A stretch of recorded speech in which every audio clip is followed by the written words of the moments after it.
Hello and welcome back to the Spring 2026 season of SpearCenter. I'm Hattie Margutti. And I'm Alex Doyle. Hattie, it's been a while since the last show, and I gotta say, it feels good to be back in the studio. Same here, Alex. The spring marks the start of the season for some teams here at SJSU and the end for others. Men's basketball took on Fresno State in their last away game of the regular season. I traveled with the team to see how they matched up against the Bulldogs. San Jose State men's basketball fell to Fresno State 82-68 Tuesday night at the Save Mart Center, struggling to find consistency from long range and at the free throw line. The Spartans finished the night just 5 for 22 from three-point range, while the Bulldogs connected on 11 of their 24 attempts from deep. San Jose State also missed key opportunities at the free throw line, converting just 9 of 19 free throws. Fresno State took control early thanks to its perimeter shooting. The Bulldogs knocked down 8 three-pointers in the first half, helping them build a 45-34 lead going into the break. San Jose State showed more urgency after halftime. Early in the second half, Jermaine Washington found Adrian Myers for an alley-oop, cutting the deficit to 7 and giving the Spartans a spark. Head coach Tim Miles said the team showed improvement on the defensive side after halftime. I thought we did a better job the second half with our defensive intensity until just the last minute and a half or so. We showed some fight, and we just couldn't quite get on track offensively and cut that thing, closer than 5 or whatever it was. Washington later helped ignite another push, converting an and-one play with just over 5 minutes remaining to again trim the Fresno lead to 7. But Fresno State answered late by converting free throws and limiting San Jose State's offensive rhythm. Despite the loss, Adrian Myers delivered a strong performance, finishing with 17 points and 16 rebounds for a double-double. Kobe Garland also continued his scoring streak, leading all Spartans with 26 points, his 9th straight game scoring 20 or more. Coach Miles said the team needs more players to step up offensively. Yeah, I think that, Jake Heidelberg is a good player, and he puts a lot of pressure on you. Their ball movement was good. Jock was good inside. I thought we got good performances. Garland was tough, and Adrian Myers had a ton of rebounds. I don't know what it was, but he had a double-double, I'm sure. And we just need more. We need more guys to pick us up because that's where we're at right now. San Jose State now drops to 8-22 overall and 3-16 in Mountain West Conference play. The Spartans end their regular season at home on Saturday against the Wyoming Cowboys. There will also be a celebration for the senior Spartans on the team. Catch the game at the Provident Credit Union Event Center or online on the Mountain West Network.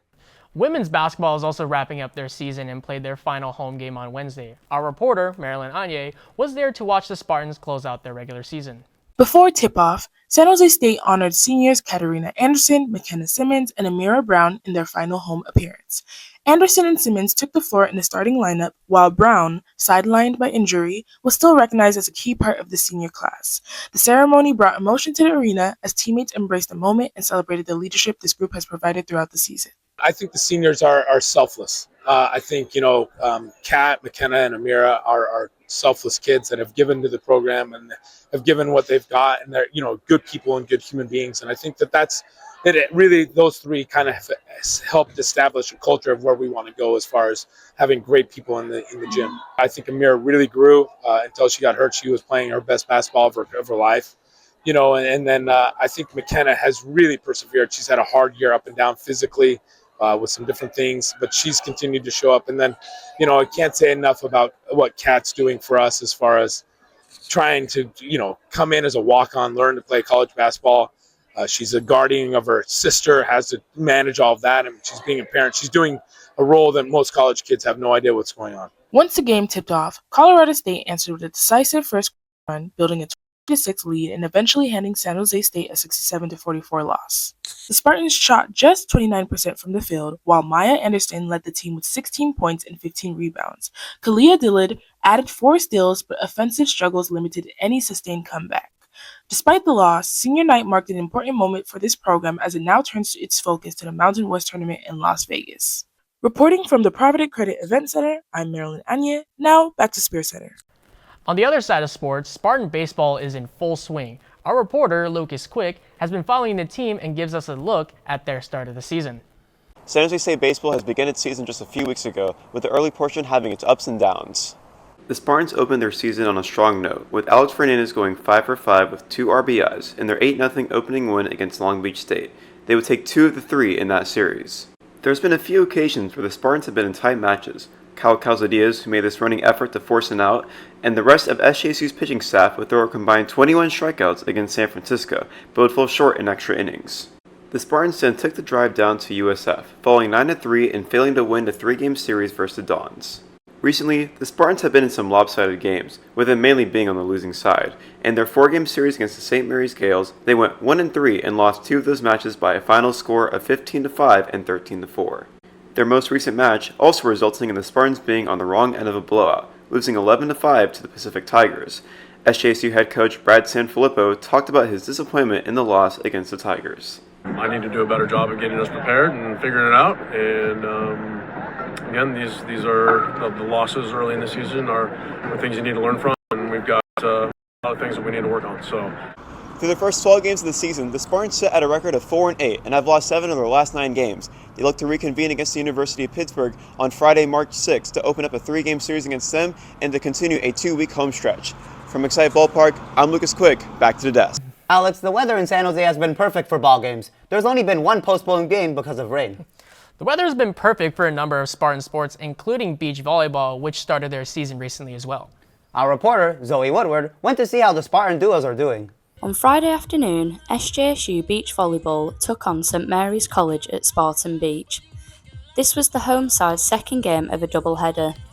Earlier in the day, they had swept Pacific, so expectations for this matchup were high.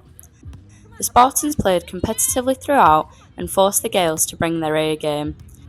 Graduate Mia Schweepens and freshman Isabella Martinez took the first point for SJSU. They came back from being 16-10 down in the first set to end up winning 22-20.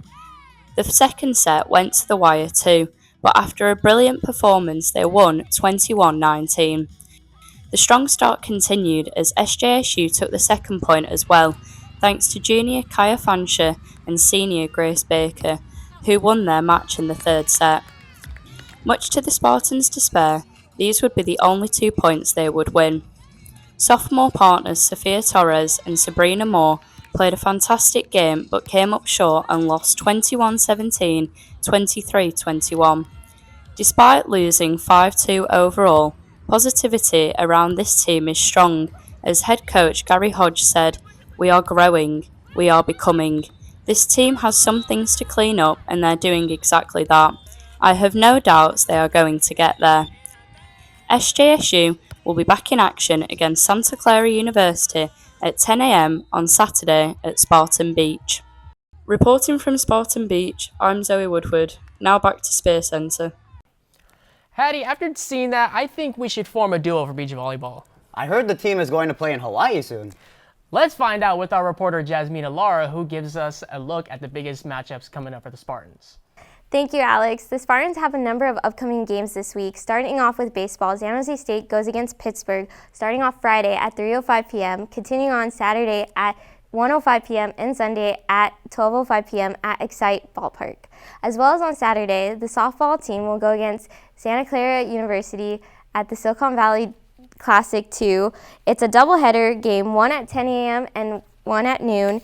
The 5 wins and 14 losses Spartans are currently on a 3-game losing streak and are hoping to break that streak with utilizing player Amaya Noriega, who is hitting .405 through 57 bats this season. Also on Saturday, men's basketball plays in a final home game at the season against Wyoming at 2 p.m. Spartans are 1 win and 2 losses in their last 3 games and will head to Mountain West Tournament in Las Vegas on Wednesday, March 11th. Our very own beat writer, Hattie Vargodi, will be covering. Beach volleyball will travel to Honolulu to compete in the Hawaii tournament. The Spartans open play this Thursday against St. Mary's and Pepperdine. On Friday, they face Hawaii and Chaminade before wrapping up the tournament against Concordia University of Irvine and the University of North Carolina, Wilmington. Finally, women's water polo faces Cal Berkeley on Saturday and Pacific on Sunday at 1 p.m., led by their junior Darcy Sparks, who has 54 goals this season. It's a busy week for Spartan athletics. Catch them in action and find full recaps on our website. Thank you. Back to SpearCenter. On the topic of upcoming Spartan sports, SJSU football recently released their non-conference schedule for their upcoming season. We now go to our beat coverage with Niles Hall and his report on the matchups. I'm Niles Hall, the football beat reporter for the Spear. San Jose State officially announced a 5-game non-conference schedule. These 5 games will be a part of a daunting 13-game schedule. This will be the first time the Spartans played a 13-game schedule since 2017. SJSU will kick off the season facing the USC Trojans at the historic LA Memorial Coliseum. This opening matchup marks just the 7th meeting between the two programs. The Spartans are 0-6 against the Trojans, last traveling to face them in 2023. SJSU will continue on the road in its next matchup, heading to the Midwest to face Eastern Michigan on September 5th at Rennerson Stadium. SJSU is 0-2 against Eastern Michigan. The last time these teams faced was in 2022 for the Idaho Potato Bowl, when Eastern Michigan beat the Spartans 41-27. Mark your calendars. The Spartans will return home to SEFCU Stadium for the home opener on September 12th versus the Cal Poly Mustangs. SJSU has won the first 2 meetings, with the most recent win coming in 2023 when the Spartans pummeled the Mustangs 59-3. SJSU will continue to stay at home on September 19th against the Fresno State Bulldogs. This will be the first non-Mountain West Battle of the Valley matchup since 2005. And the Spartans will try to break a 2-game losing streak against the Bulldogs. The Spartans will close out their non-conference schedule in their last game of a 3-game homestand in Week 4 against the Jacksonville State Gamecocks on September 26. This is the first meeting between the two teams. Jack State went 7-4 in the Conference of USA during the 2025 season. SJSU will prepare for the 2026 season, with spring camp starting mid-March and the spring game on April 18th. Stay tuned for full coverage at thespearsjsu.com. Back to the desk. With the departures of wide receiver Danny Scudero and quarterback Walker Eggett, it'll be interesting to see who will step up for the Spartans in 2026. Hattie, I was told you're getting a shot at wide receiver 1. You never know these days. Maybe I'll make a highlight play. Speaking of highlight plays, it would not be SpearCenter without the SpearCenter Top 10. Our reporter, Javen Takar, returns to the big board this season, giving you the best plays of the week. Oh, it feels good to be back. Welcome, folks, to the SpearCenter Top 10 in the spring semester. Let's swing right into number 10. We have Kalia Dillard with her first career three-pointer against Colorado State. How about that? Congratulations to Dillard. And boy, has she been on a roll with the rebounds the past 5 games for the Spartans. She's recorded 44 rebounds. Now, number 9, infielder Rocco Caballero with a big effort play here, diving for the ball through left field against Pacific in the top of the second for the second out of the Spartans. You can see a better angle here. He gets extension. That man was dang near horizontal. How about that big effort? Now, number 8, we've got Sarah Deplich finding the gap against Stanford to take the lead in the 3rd inning, bringing home 2 runners. That's Sophia Burdick and Amaya Noriga. Unfortunately, they would lose 7-3. At number 7, we've got Dylan Jackson, another baseball highlight for you, this time against St. Mary's. And he's going to knock this one out of Excite Ballpark here. Dylan Jackson for his first home run of the season. What a bomb. Wow. Gets it in. Let's look at number 6 here. Maya Anderson, what a season she's had. And here she is showing off her range against Colorado State. A deep 3 from way beyond the arc. And this wasn't unfamiliar for her. She finished the season with 47 three-pointers, just 1 shy of leading the team. Moving into the top 5, Adrian Myers. He's been popping off, and we've got to highlight his performance against Air Force with this three-pointer. With a man in his face, the defender doesn't face him, and he sinks in the triple. Get this. He finished the game with 34 points, the most points scored by a Spartan since 2021. And not only that, he tied the record for the most three-pointers in the game with 8. He shot 8 for 9. Wow, just an unbelievable game for Myers. And now number 4, Ethan Fong, competing the Mountain West Championships, logs a 15.25 triple jump, and wow, super impressive. He's going to celebrate on the podium there, placing 2nd place. But let's quickly look at number 3, because we've got another track and field star, Zoe Ewell, racing to the finish line in the 60-meter dash, and she's also going to place 2nd for the Spartans, finishing the sprint with a strong 7.33 seconds. Both of our track superstars, Ewell and Fong, earned Mountain West honors, being named to the all-conference team. Their next competition will be at the Cal Opener on Friday, March 20th. Let's look at number 2 now. We've got the freshman, Melvin Bell Jr. Kind of a combo here with Colby Garland, who's going to get the steal against the Rams, puts it up, and Bell slams it with authority. Bang! Goes up and gets it. It would put the Spartans on top, but unfortunately, they would lose 85-73. But Bell would finish the game with 15 points and 6 rebounds. Not too shabby. And finally, folks, number 1, we're honoring the entire women's golf team who took down the number 1 ranked Stanford, but highlighting Isabella Sio, who won against Paula Martin San Pedro, who's the number 5 NCAA ranked golfer. Tied up on holes 14, 15, and 16, Sio hit a birdie on hole 17 to close out the match. Shout out to the women's golf team. A great win and a great team effort by everyone. That's all, folks, for our first of the semester of the SpearCenter Top 10. And if we missed your favorite play, be sure to tag us on Instagram, hashtag SpearCenter Top 10. And while you're there, be sure you take a look at our Instagram story where the Spartan home venues are going head-to-head in a March Madness-style bracket.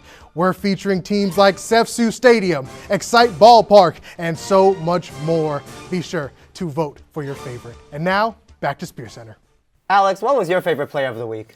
I gotta say, it's gotta be the Colby Garland alley-oop to Melvin Bell against Colorado State.